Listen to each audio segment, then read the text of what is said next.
Glória a Deus, Shalom queridos, graça e paz. Estamos de volta para mais uma semana de estudos dos livros da Bíblia.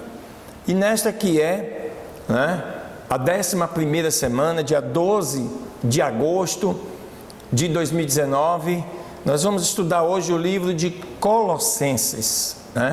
Um livro pequeno, são 4 capítulos, escrito pelo apóstolo São Paulo.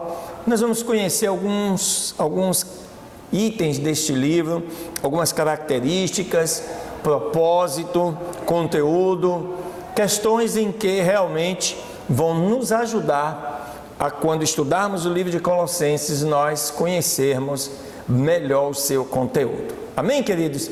Fica ligado, não sai daí não, que com certeza Deus tem grandes coisas para falar com você hoje. Aleluias!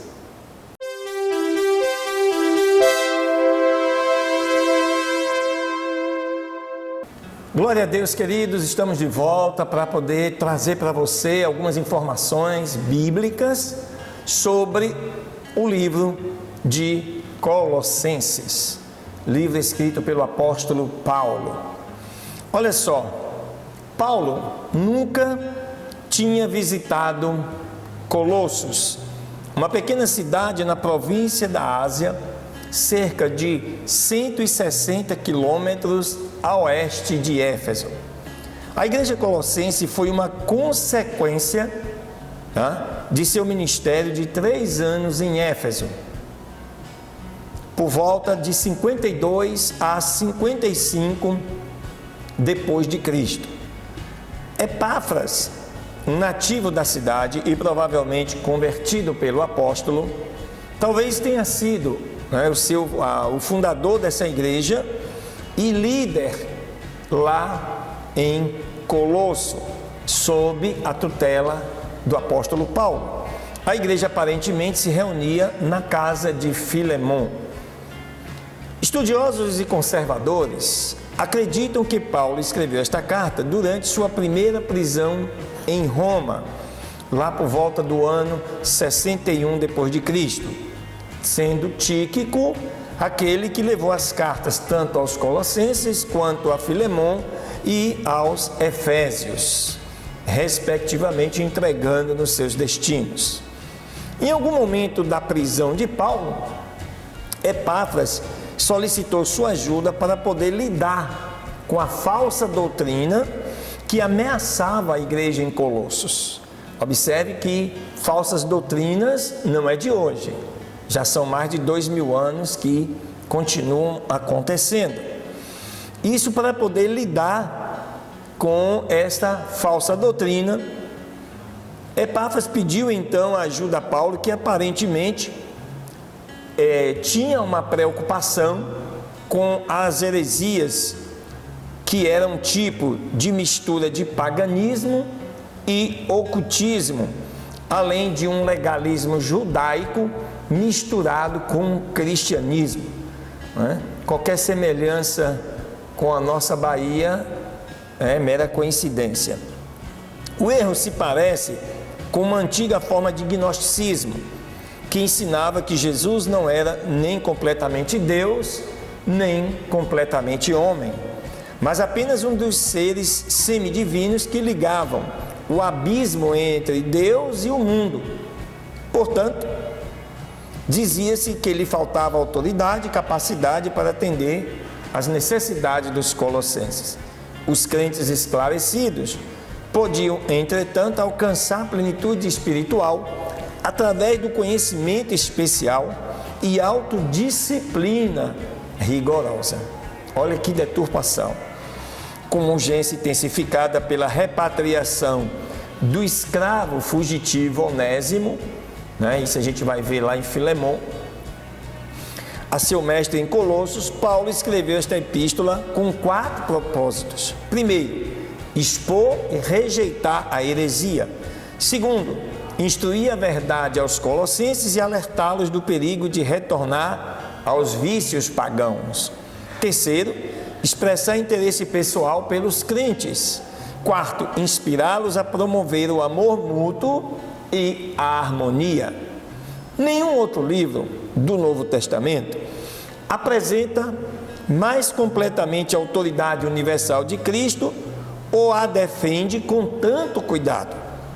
Combativo em tom e abrupto em estilo, Colossenses tem uma semelhança próxima com Efésios em linguagem e assunto.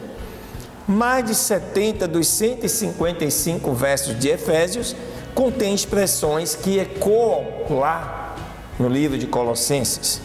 Por outro lado, Colossenses tem 28 palavras que não se encontram em mais nenhum outro lugar dos escritos de Paulo, e 34 que não se encontram em lugar nenhum do Novo Testamento.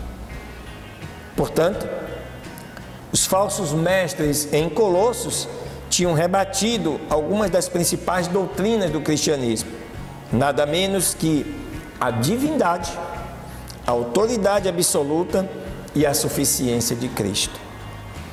Portanto, Colossenses apresenta Cristo como o Senhor Supremo, em cuja suficiência o crente encontra a perfeição. Os primeiros dos capítulos apresentam e defendem essa verdade. Os últimos dois desvendam as implicações práticas. A supremacia de Jesus Cristo depende da unicidade dele como o eterno e amado Filho e Herdeiro de Deus. Nele habita a totalidade dos atributos, essência e poder divinos.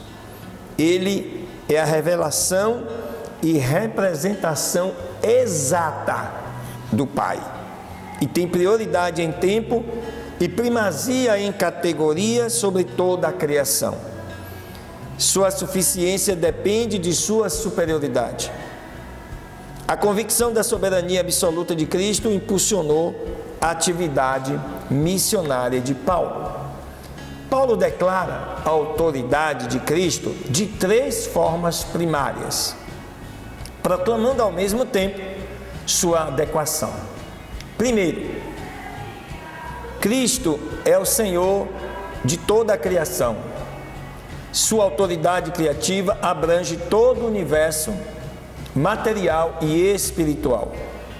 Como isso inclui os anjos e planetas, Cristo merece ser louvado ao invés dos anjos. Além disso, não há motivo para temer os poderes espirituais demoníacos ou buscar supersticiosamente a proteção deles, pois Cristo neutralizou o poder deles, isto na cruz. E os colossenses compartilhavam de seu triunfante poder da ressurreição. Aleluias! Como soberano e potestade suficiente, Cristo não é apenas o Criador do universo, mas também o preserva. Ele é seu princípio de união e meta. Segundo lugar, Jesus Cristo é o superior na igreja como seu Criador e Salvador. Ele é a vida e líder dela. E a igreja só deve submeter-se a Ele. Os colossenses devem permanecer arraigados a Ele, ao invés de se encantarem com especulações e tradições vazias. Terceiro lugar, Jesus Cristo é supremo na salvação. Nele somem todas as distinções criadas pelo homem e caem as barreiras. Ele transformou os cristãos em uma única família, onde os membros são iguais em perdão e adoção. É Ele quem importa em primeiro e em último lugar. Portanto, contrário à heresia, não há qualificações ou exigências especiais para poder vivenciar o privilégio de Deus. Os capítulos 3 e 4 lidam com as implicações práticas de Cristo na vida cotidiana dos colossenses. Paulo usa a palavra Senhor 9 vezes, em Colossenses 3:1 até Colossenses 4:18. o que indica que a supremacia de Cristo invade cada aspecto de seus relacionamentos e atividades. Aleluias! Aqui, queridos, então são algumas características que nós precisamos entender e conhecer deste livro belíssimo de Paulo escrito aos Colossenses, que com certeza, com estas informações, quando você se debruçar, degustar este livro de 4 capítulos, eu tenho certeza que Deus vai falar com você. Então, querido, se inscreva em nosso canal, visite, toda a Bíblia está aí gravada, para que você possa, no playlist, veja lá Colossenses, os 4 capítulos e aprenda mais sobre a palavra de Deus. Deus abençoe, um beijo no seu coração, até a próxima semana. Aleluia!